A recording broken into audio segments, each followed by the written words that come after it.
Hey guys, welcome back to my YouTube channel. Today I'm making a very autumn-inspired dish, which is pumpkin risotto. It's simple, it's tasty, and it just sets the perfect autumn vibe. So let's get started. First of all, I peeled this butternut squash, but you can use another type of pumpkin too. I use a knife to finish peeling the curved sides because the peeler has more difficulties over here. And I also go over the same spots a couple of times to remove the hardest layer a bit more. Now I add some of the pieces from the inner layer of the pumpkin with 1.5 liters of water. I throw in there half an onion, some pieces of pumpkin, and a few bay leaves, but you can add other type of vegetables too. And I just start heating it up. This will be our simple broth, perfect for the risotto. So back to the pumpkin, I slice it up and I cut it into small cubes, just like this. Also dice up a yellow onion. I cut it in half, I slice up vertically without cutting the root, and twice horizontally, and finally I cut it downwards to dice. I drizzle a tablespoon of olive oil on the pan and I add in the diced onion. I fry it up for a couple of minutes until it's nice and golden, and then I add in the pumpkin. I cook everything for 5 minutes. At this point, the broth is starting to boil, so I add in a full teaspoon of salt. And I pour about 2 ladles of the broth in the pumpkin. I add about 1/4 teaspoon of salt and I let it cook for 5 minutes until all the liquid has evaporated. Once it's ready, I take it off the stove, and with a hand immersion blender, I mash up some of the pumpkin. This is optional, but it will help making the risotto even more creamy and flavorful since the rice will absorb some of the pumpkin puree. Now let's take care of the rice. Not all types of rice are suitable for risotto, so I suggest using either carnaroli or arborio rice for the best result.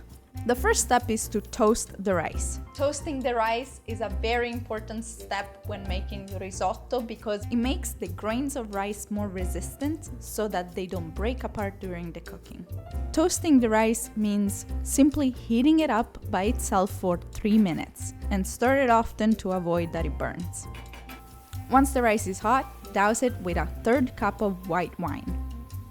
Adding the wine really gives it a very nice flavor, so I strongly suggest you add it in, but don't worry because the alcohol is gonna evaporate, so it's not gonna be an alcoholic risotto. But also, if you don't have wine at home and you wanna make the risotto, you can totally substitute it with the same amount of broth or water. After a couple of minutes, the wine evaporated, so I mixed in the pumpkin.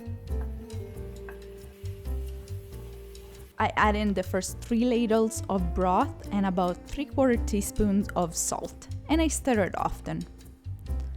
After a while, all the broth has evaporated, and I add in a couple more ladles of broth. I let it evaporate while stirring occasionally, and basically I repeat the same steps until all the broth is done. It should take about 20 minutes.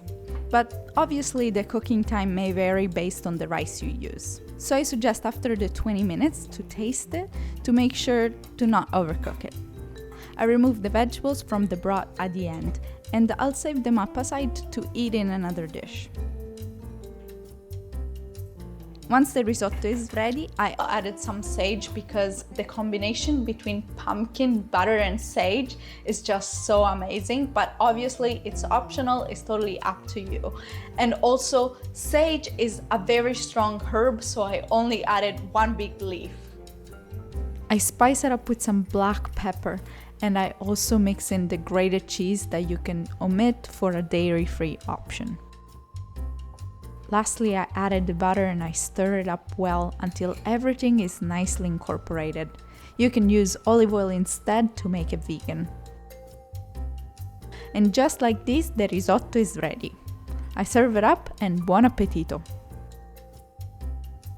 And now I'm ready to taste it, even if, to be honest, now it's quite cold because I took my time to take pictures, but let's see how it is. So good. Especially if you like pumpkin, this is so worth trying. Anyway, that's it for this video. I hope you enjoyed it. Please, if you did, leave a thumbs up. It really helps me out. And also, if you haven't subscribed yet, please subscribe to my channel for new weekly recipes. Bye guys.